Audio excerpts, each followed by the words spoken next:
So welcome to the Polyglot Engineer channel. Today I want to talk about the top 5 reasons why you might want to learn Objective-C in 2020. So why in 2020 would you want to learn Objective-C?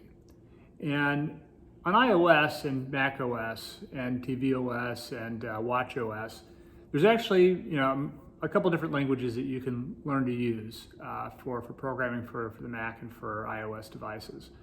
One of those languages is obviously Swift, and then the other one is Objective-C. Objective-C was the original language used at Next Step, and then later on Mac OS X, and now iOS. And all the frameworks that we commonly use when we're using or when we're doing development for iOS are based off of Objective-C. So back in 2014, Apple introduced Swift programming language, which is a new, more modern programming language. And it's a great language. And if you've not done any macOS or iOS programming at this point, you want to learn, my suggestion would be to actually go and learn Swift first. Swift is going to be the language that's going to get the best support right now. Most examples, especially if you go into Apple's website, look at their documentation, they have Swift and Objective-C examples. But some of the newer frameworks that are starting to emerge, like Swift UI as an example, is all based off of Swift. That being said, I still think it's important for somebody that's going to be a decent iOS or macOS developer to know a couple different programming languages. So I want to go off of my list of 5 reasons why you might want to learn Objective-C in 2020. Reason number 5. There's a book that came out in 2015 called The Pragmatic Programmer.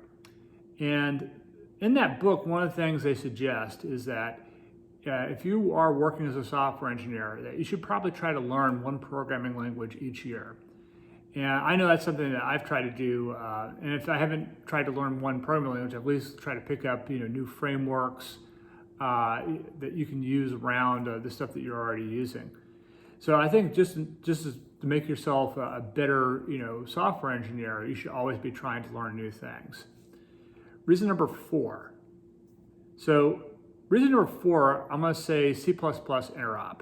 And right now, if you want to do interoperability, in other words, let's say you have some C++ code that you want to use in your application, and you need to make that accessible inside the Swift side of your application, the only way to do that right now is by using Objective-C.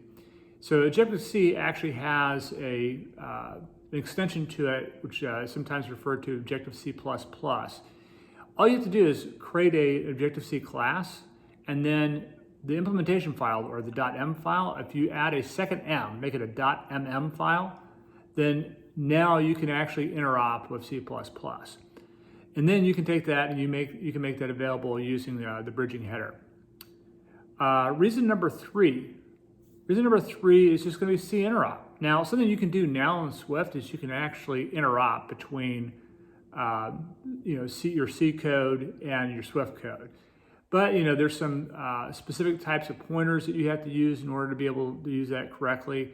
So just like with Objective-C++, Objective-C might be the way you want to go for being to interop with that. Another reason for that is, you're going to find that there's some libraries out there that are already wrap around certain C libraries that are written in Objective-C. Number 2 is going to be there's a ton of existing libraries out there that are already written in Objective-C. So if you're using a tool like CocoaPods as an example, a lot of times what they'll do is they'll pull down different dependencies they're using. And a lot of those have been rewritten into Swift. But there's still a ton of code out there that's written in Objective-C.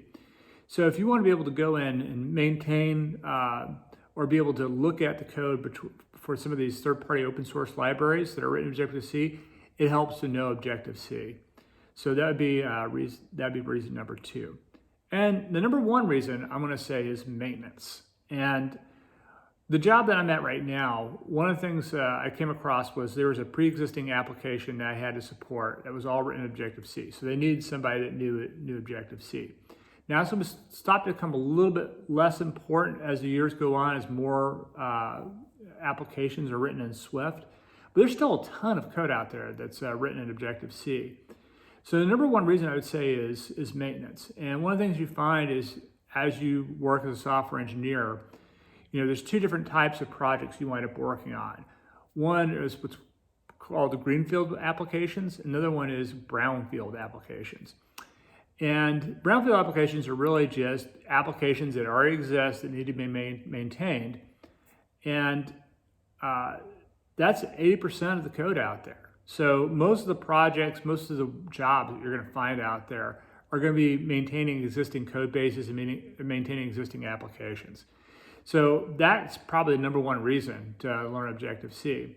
Objective-C is not a bad language. It's actually, if you go back and you look at the history of Objective-C and what they're trying to do with the language, there's a lot of features that are really starting to kind of be popularized in some of the newer languages today that were made available back in the 1980s with Objective-C.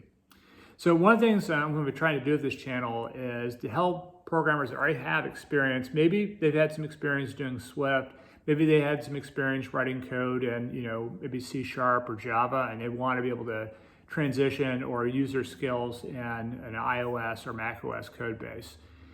And with that, I'll say I look forward to people learning more about Objective-C this year. And then I'll probably rehash this video for 2021 so I can have a video called Why You Should Learn Objective-C in 2021. Thanks.